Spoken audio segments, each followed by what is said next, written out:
السلام عليكم ورحمة الله وبركاته. النهاردة الفيديو بنتكلم عن الضرب. ناس كتير وأولياء أمور فاكرة إنه الضرب هو الحل مع أولادنا.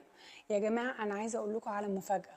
الرسول صلى الله عليه وسلم اللي احنا بناخده لينا قدوة عمره ما مد إيده على الحسن والحسين، عمره ما استخدم الضرب ولا علمنا كلمة الضرب غير ازاي نضرب البهايم والحمير او اي حاجة هنستخدمها كوسائل مواصلات او حاجة هتساعدنا في الشغل كنوع من انواع التأديب.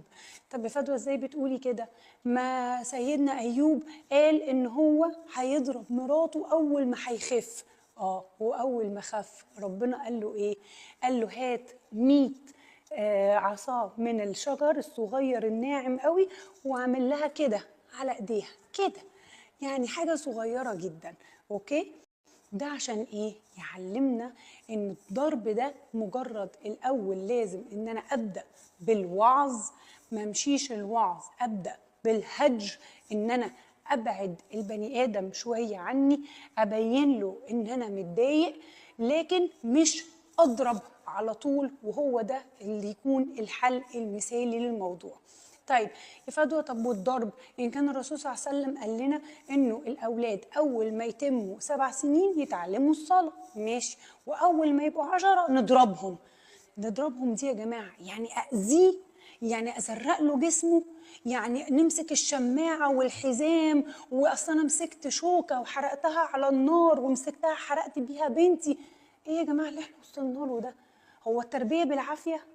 لو انت وصلتي او حضرتك وصلت لهذه المنطقة مع ولادك، يأسفني ان اقول انه الخطأ عندك انت، يأسفني ان اقول انه الخطأ عندك انت.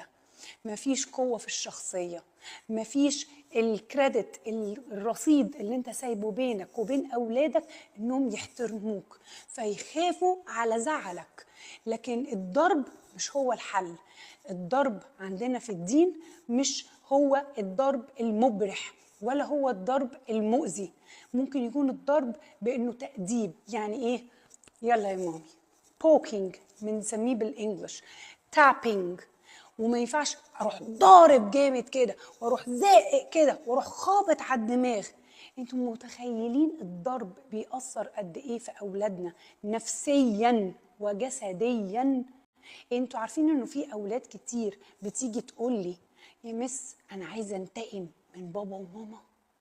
انتقم؟ انت عندك كام سنه يا حبيبتي عشان تقولي لي تنتقمي؟ انتقام؟ وصلتوا الاولاد انهم عايزين ينتقموا منكم؟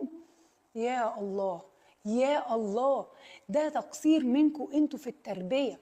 طب اصل انا ما بعرفش اتفاهم معاهم، ما انا قلت مره واتنين وتلاته ومفيش فايده، فاستخدم اسلوب الضرب. فهو ده يبقى الكوميونيكيشن، وهو ده التواصل بيني وبين ابني. ان انت ما تفهمش حاجه يبقى هتتضرب فيمكن تفهم؟ لا انا اسفه، ده في مشكله عندك او مشكله عندك كأب او كأم ان انتوا مش قادرين تفهموا الولد او البنت التربيه بطريقه صحيحه. طب احنا قلنا مره واتنين وتلاته وما بيسمعوش الكلام. لازم الطفل يفهم ان كل فعل ليه رد فعل. every action has a reaction. لكن مش اعاقب. كلمة العقاب دي بتولد العند. كلمة العقاب دي ايه يعني؟ مش مشكلة، ايه يعني؟ خليني اتعاقب النهارده وبعد كده خلاص هعمل اللي انا نفسي فيه. يا سيدي ما جاتش على ضربة، هنتضرب النهارده وهتتعدى. في عواقب للأمر، سيربرايز، مفاجأة احنا مش عارفينها. ليه؟ عشان انت عملت فعل فيا ويلي من اللي انا هيحصل فيا ايه، الله اعلم، معرفش بابا هيعمل فيا ايه. احنا كان زمان بالنظرة، نظرة لو ماما بصت لنا كده نبقى مرعوبين. الأب والأم كان بس بالنظرة نبقى مرعوبين منها. يا الله، ده تقصير منكم انتوا في التربية. طب أصل أنا ما بعرفش أتفاهم معاهم، ما أنا قلت مرة واتنين وتلاتة ومفيش فايدة، فاستخدم أسلوب الضرب. فهو ده يبقى الكوميونيكيشن، وهو ده التواصل بيني وبين ابني. ان انت ما تفهمش حاجة يبقى هتتضرب فيمكن تفهم؟ لا انا اسفه، ده في مشكله عندك او مشكله عندك كأب او كأم ان انتوا مش قادرين تفهموا الولد او البنت التربيه بطريقه صحيحه. طب احنا قلنا مره واثنين وثلاثه وما بيسمعوش الكلام.